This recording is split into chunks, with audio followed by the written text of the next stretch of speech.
कहाँ रह गई थी? कितनी देर हो गई है, कुछ होश है तुझे? हाँ माँ, वो कॉलेज के बाद पिंकी के साथ जरा मार्केट निकल गई थी। और क्या करने गई थी मार्केट?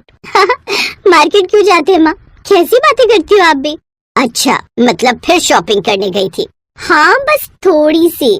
अवनी, तुझे कितनी बार समझाया मैंने, हम लोग इतने अमीर नहीं हैं। हमें एक एक पैसा समझदारी से खर्च करना चाहिए। कसम से मम्मी, मैंने बहुत समझदारी से पैसे खर्च किए। अच्छा ला दिखा तो, मैं भी देखूं तेरी समझदारी। अवंती ने गुस्से से कहा तो उसकी बेटी अवनी फौरन अपने थैले खोलकर दिखाने लगी। उसने थैले से कुर्ती निकाली और फिर चहकते हुए बोली, ये देखो माँ, कितनी प्यारी कुर्ती है ना? अच्छा, ये जरूरी थी? हाँ हाँ, बहुत जरूरी थी माँ। मेरी सारी कुर्तियाँ पुरानी हो गई है ना। और वो पिछले हफ्ते जो 3 कुर्तियाँ लाई थी उसका क्या? वो भी पुरानी हो गई? वो तो उनको मिलाकर ही तो अब सारी नई कुर्तियाँ है ना मेरे पास। और ये देखो, ये नया पर्स मेरे लिए, ये कॉलेज के लिए नया बैग, और ये, हाय राम, यानी तू फूका ही 8-10 हजार रुपए। नहीं मम्मी, सिर्फ 7,800 रुपए। और ये देखो, ये साड़ी आपके लिए। मेरे लिए? हाँ हाँ, खास आपके लिए। कितने की है? अरे क्या करोगी आप जानकर, आप तो बस साड़ी पकड़ो। अवनी जानती थी कि उसे अपनी माँ को कैसे मनाना है, इसीलिए वो जब भी शॉपिंग से आती तो कुछ न कुछ अपनी माँ के लिए जरूर ले आती, जिससे उसकी माँ का गुस्सा शांत हो जाता। अवनी की इस आदत से उसकी माँ भी परेशान थी। अवनी रोज रोज मार्केट जाती और कुछ न कुछ शॉपिंग करती रहती। फिर अगले दिन, माँ जल्दी से खाना दे दो ना, बहुत भूख लगी है। क्यों, ऐसा क्या करके आई है तू? अरे माँ, बस पूछो मत। पहले कॉलेज गई, सारा दिन पढ़ाई की, और फिर कॉलेज के बाद वो नताशा है ना, वो जबरदस्ती शॉपिंग के लिए अपने साथ ले गई। जबरदस्ती?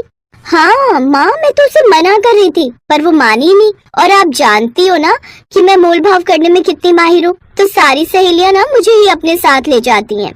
अच्छा, तो तूने अपने लिए तो कुछ खरीदा नहीं होगा ना? ना, मैंने कहाँ कुछ खरीदा, बस ये एक सिंपल सी ड्रेस दिख गई तो अब बहुत अच्छे ऑफर में मिल गई, बहुत सस्ते में। अच्छा, जरा दिखा तो मुझे। छोड़ो ना माँ, ऐसी है, आपको कुछ खास पसंद नहीं आएगी। अरे दिखा तो सही, तभी तो मैं बता पाऊंगी ना कि मुझे कितनी पसंद आई।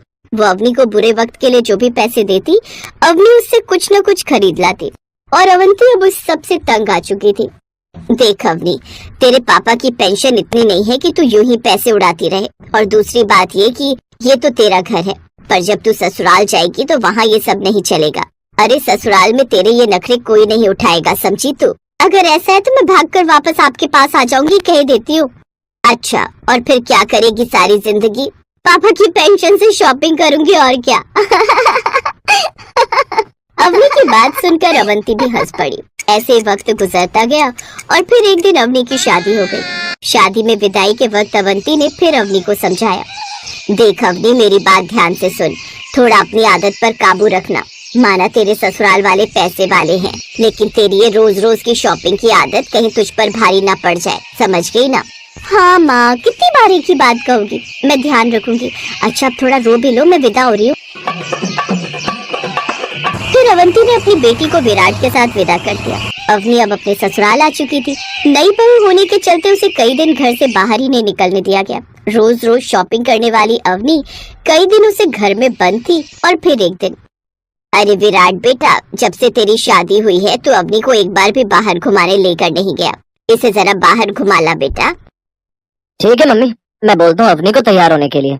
अब सुनिए, ये लीजिए, ये रहा आपका पर्स, और ये रही आपकी कार की चाबी। लगता है तुम तो तैयार ही बैठी हो। विराट की बात सुनकर अवनी शर्मा गई और उसकी सास नीलिमा हंसने लगी। कुछ दिनों बाद शॉपिंग पर निकली अवनी बहुत खुश थी। बाजार में जाते ही उसका मन किया कि वो दुकानों पर टूट पड़े, लेकिन उसे उसकी माँ की बात याद आ गई। मन मार कर वो एक दुकान पर गई और अपने लिए 1,000 रुपए का एक पर्स खरीदा और फिर घर चली। ये क्या पर्स, कितने का लिया? बस 1,000 रुपए का है।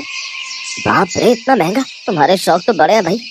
अपने पापा की पेंशन से 2-2 हजार के पर्स खरीदने वाली अवनी ने अपने पति के पैसों से पहली बार 1,000 का पर्स खरीदा था, जिससे उसका पति चिढ़ गया था। पर उसने विराट को ना तो कोई जवाब दिया और ना ही उससे कोई बहस की। फिर शाम को, अवनी ये क्या ले आई बेटा?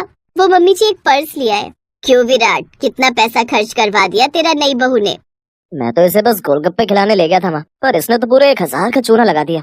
चूना नहीं लगाया मम्मी जी, बस एक पर्स ही तो लेकर आई हूँ। और ये देखिए मम्मी जी, आपके लिए कितनी प्यारी साड़ी भी तो लाई हूँ। नहीं नहीं, मुझे किसी साड़ी की जरूरत नहीं है। शादी में ले तो ली थी कितनी सारी, अब तुम जाकर इसे वापस कराओ।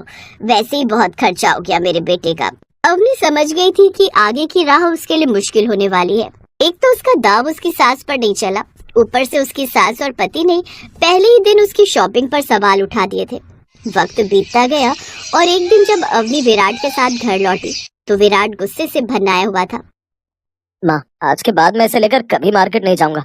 अरे बाप रे, कितना खर्चा करवाती है ये। जब देखो ये लो वो लो, हद है यार। पर मैंने तो घर का ही सारा सामान लिया था जी। अच्छा, ये सैंडल ये घर का सामान है, और ये मेकअप किट ये तुम्हारे अलावा कौन यूज करने वाला है, जरा बताओ मुझे। बस करो अवनी, इतना खर्च करोगी तो आगे चलकर घर कैसे चलाओगी तुम। पर मम्मी जी, अगर मुझे सैंडल चाहिए तो मैं अपने पति को ही बोलूंगी ना। अवनी का जवाब सुनकर विराट और नीलिमा गुस्से से लाल हो गए। इधर अवनी का पारा भी चढ़ा हुआ था। भयंकर बहस के बाद विराट ने गुस्से में अवनी को एक जोरदार चाटा रसीद कर दिया। थप्पड़ लगते ही अवनी अगले ही पल अपने कमरे में गई और अपना सामान सूटकेस में पैक करके वहाँ से निकल गई। न तो विराट ने उसे रोका और न ही उसकी सास नीलिमा ने।